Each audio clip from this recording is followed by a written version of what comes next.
Ni machungu makubwa kupoteza mzee katika boma.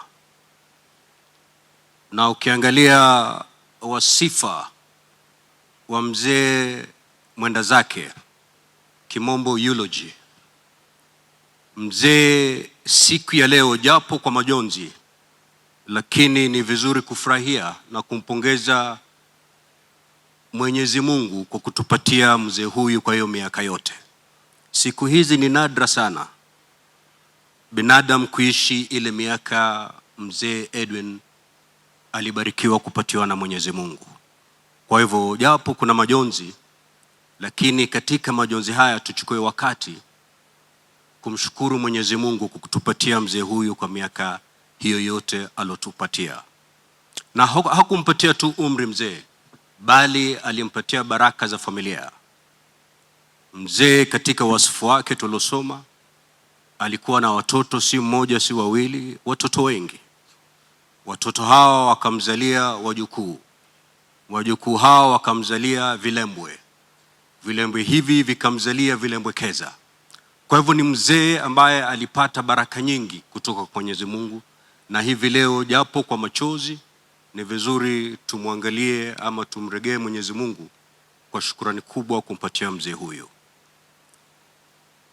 Tuko hapa kwa fariji, lakini faraji kubwa ambayo tunapatiwa inatoka kwa mzee mwenyewe, kujua kwamba mzee huyu japo ametuacha, lakini yuko katika mkono wa kiume wa Yesu Kristo.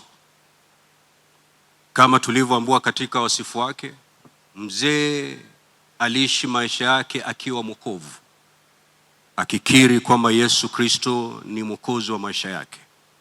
Kwa hivyo bila shaka tunajua wazi kwamba katika safari hii mzee huyu roho yake imewekwa pahala ambapo roho za wema zinahifadhiwa kule mbinguni.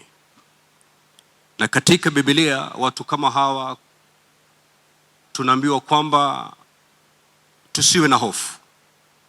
Maana ukisoma maandiko matakatifu hususan katika Isaya 57 mstari wa pili, tunakumbushwa kwamba wale ambao wanaenda kwa unyofu huwa na amani, hupata pumziko walalapo mautini.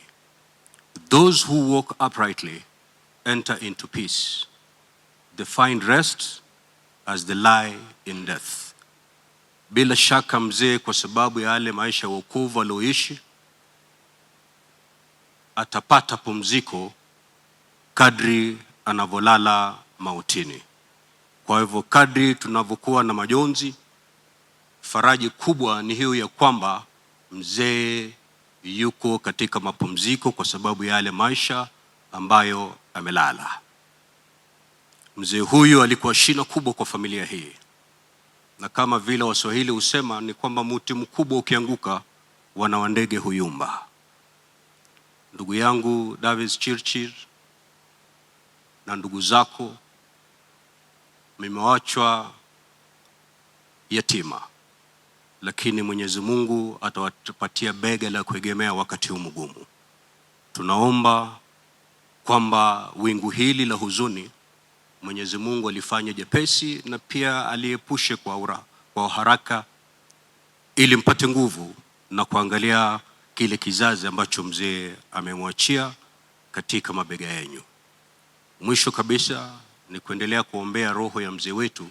Mwenyezi Mungu ahifadhi, ailaze pahala pema peponi.